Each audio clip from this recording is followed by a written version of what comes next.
उत्सव तिन्ही रंगाचा आवाडियाचा सजला नतमस्तक मी त्या सर्वांचा ज्यांनी भारत देश घडविला ज्यांनी भारत देश घडविला. प्रथम सर्वांना माझे नमस्कार. माझे नाव शिवण्य शैलेशजीराव उदाये. आज 26 जानेवारी आपण भारताचा प्रजासत्ताक दिन साजरा करण्यासाठी जमलेलो आहोत. 26 जानेवारी 1950 रोजी भारतीय राज्यघटना लागू झाली. डॉक्टर बाबासाहेब आंबेडकर यांच्या अध्यक्षतेखाली ही राज्यघटना स्थापन करण्यात आली. हे बनवण्यासाठी भारतीय संविधानात 395 कलमे, 22 भाग आणि 12 वेळापत्रके आहेत.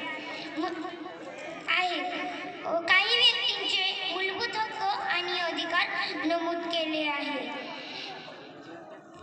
भारतीय संविधान हे बनवण्यासाठी पूर्ण 2 वर्ष 11 महिने 18 दिवसांचा कालावधी लागलेला आहे. म्हणून प्रजासत्ताक दिन हा भारताचा राष्ट्रीय सण आहे. एवढे बोलून हरपुनी बाणा जीवाचा करुणी राणा, हरपुनी बाणा जीवाचा करुणी राणा, लिह रे संविधान, लिह रे संविधान. एवढे बोलून मी माझे 2 शब्द संपविले.